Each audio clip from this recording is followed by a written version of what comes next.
Hello, beautiful people. I am J. Cole Yoga, and you are watching Beyond the Mat, where we talk about things and stuff. The things and stuff, it's the things and stuff that we talk about today. Today, we're going to answer a little bit of questions that users have submitted from all across the interwebs. Starting right away, because I don't want to run out of space. I just did this whole video, and it cut me off right at the end. Right at the end. So here we go. Better ways to communicate with the ones we love. And the reason my eyes are looking over here is because there's a screen behind the camera with my notes. So that's why my eyes are darting around. Practice speaking your truth from the heart, from inside, all the time. Don't lie. Don't hold things in. Don't bottle things in. Don't bottle things up. A lot of people think it's just negativity that you bottle up, but a lot of people bottle up the love too. They got something positive that they're going to say, but they don't say it for some reason. They think the other person can't handle it at the time, or they just don't want to, and they don't say it. So say the love, say the hate, say the anger, say the joy, say the pain, say the pleasure. Tell it all. Go tell it on the mountain, as they say in the scriptures. Be open and honest to a fault. Just be Jim Carrey in Liar Liar. Just do that. Incorporate that into your life, and everything will open up and change for you. The more honest that you can be. We don't live in a sitcom, okay? This isn't a laugh track reality where you gotta pigeon toe around everybody's beliefs and everything like that, and all these other, not even beliefs, but just walking on eggshells is a horrible thing. And if you shouldn't be living a life like that. If people can't handle you, then you probably shouldn't be around those people. If you can't stand the heat, get out of the kitchen, as they say. Somewhere. I don't know where they say that. Being passive aggressive. It's probably one of the worst pet peeves of mine. And if you don't even know what I'm talking about, being passive aggressive, what it all comes down to is someone is trying to say something to get you to do something or act in a certain way without them ever having to say and tell you to do it. Because then it would be them telling you to do it. They're going to make you feel like it was your idea in the first place to do the thing or be the way or act a certain way or think a certain way. So it's really no way to communicate with people through passive aggression.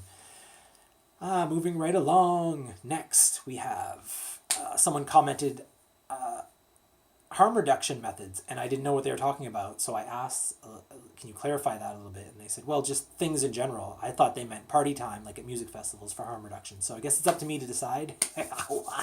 So I've got a few different options here, and we'll go through all of them. So let's start with the party time. As festival season draws nearer, and this fentanyl crisis has reached the east coast of Canada now, and people are dropping like flies. It's sad, and we don't ever want to hear it. All I can say is that if you're taking drugs, have your drugs tested. That's all you can really do. Test them. Test the shit out of them.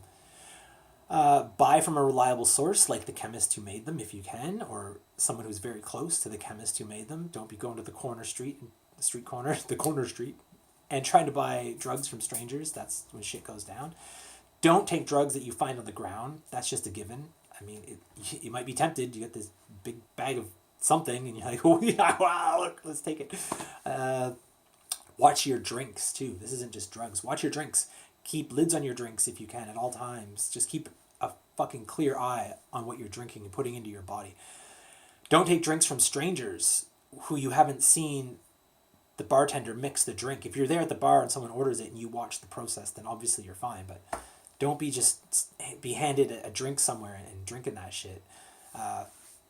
If you see someone having a bad trip, what you can do, instead of trying to control them and make it worse and try and put them in some other awkward situation, is hold a safe space, hold an open space for them to just be themselves and relax and be calm and kind of go away from the music, maybe into a nice soft corner somewhere, or in a little nestle in the corner of some trees or in a field or wherever you're at where this is happening. I'm just thinking music festivals here. Where am I? Yeah, don't try to control them. If you see someone who needs medical attention, get them the fucking medical attention, like right away. I don't care if you're tripping balls high out of your tree. If you see someone in trouble, help them. Help them, even if it means that you get a little slap on the wrist for being high, or whatever trouble that you might get in is well worth saving someone's fucking life. Don't let someone just lay there and have seizures on the ground while you're like, oh, I'm too high to deal with this, goodbye. That's no way to be. It's no way to be a person. So Up next, emotional and mental harm. Unwittingly harming others with our words. Be mindful of your word choice. Words are important sometimes to some people. I know I've said a lot of things that have hurt a lot of people in the past, and I apologize for that right now. And I've apologized before. I think I don't have any enemies in this world right now. We've all resolved our differences at this point, and things are great. So we often get... So be mindful, I guess. Be mindful of your language or your words, what word choices that you're using here. We do get too comfortable sometimes with one person who we start to overlook that maybe they can't handle all of this negativity and drama that we're putting onto them. And, you know, we might think that, okay, I'm going to tell you about my day. This happened and that happened. And it's a rhetorical expression. We're not expecting any answer back from them, right? But they might not know that. They might think that we're there trying to get answers from them about all this hate and trouble all the time, repeated over. And that's really not cool. So communicate, talk it out. If this is a person that you think is going to be your personal free therapist, maybe run that by them. Maybe say, like, look, I need a wall to bounce things off of sometimes. Do you mind if I call you up once in a while? And if it's too much, just maybe fucking tell me to fuck off, and I will. Physical harm. Be mindful of your surroundings. This is all about being mindful and respectful. Be mindful of your surroundings. In the last year, there's these two people who have stepped on my toes about 10 fucking times in my brand new boots that I love with all my heart, and I'm just worried about the toes getting crushed and my toes getting crushed. And so if they would be mindful, they would stop stepping on me and stepping on my toes. And it's not even just toe stepping. This could be hammers flying through the air, boards, nail guns, cars that you're driving in. The car door, you open it and you bump into the car door next to you. Be mindful of things around you, and the physical harm will go down significantly just by watching where you're going, paying attention to what you're doing. I mean, this all sounds like common sense to me and to a lot of people, but I guess to some folks, they just never thought of that before. Like if you just take a quick look around, notice your surroundings, you can see who's in front of you, who's in behind you, and we can live a safer world. Workplace safety is really big these days, and if you just be mindful, it'll all sort itself out.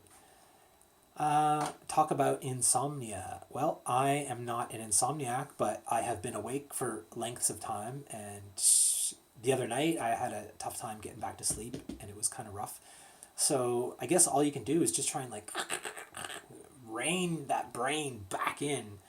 So what I do is I'll sit up in bed and I'll try to meditate, and just kind of like all the thoughts are going off, pop, pop, pop, pop, pop, pop, pop, pop, pop, pop. And I'm not even, like, at least with meditation, thoughts are floating in, thoughts are floating by. You'll see a thought, you'll start to ring it out, you'll start to get really into that thought. But what we want to do here with insomnia, because those thoughts aren't staying long enough to even ring them out. They're there, and they're gone, they're there, and they're gone, they're there, and they're gone. It's just this chaos. Breathing. Follow the breathing. And you'll notice your heart rate is going fast too when you're having these insomnia bouts. I don't even know if you can call this insomnia. I'm just using the word that the person put there. And follow the breathing, and it'll bring the heart rate down to a lower heart rate, and you'll start to relax and sink back down into your bed. And before you know it, after about 5-10 minutes of meditating, you'll sink down in, and you'll be nice and calm, and you'll be able to fall right to sleep. So follow the breath. Follow the breath as if it was a yellow brick road all the way to Oz, baby. That's it for today. I have one more thing to say, but I'm running out of space again on this card, so that's it. Peace, love, and light, y'all. Namaste, and all that other good noise. We out!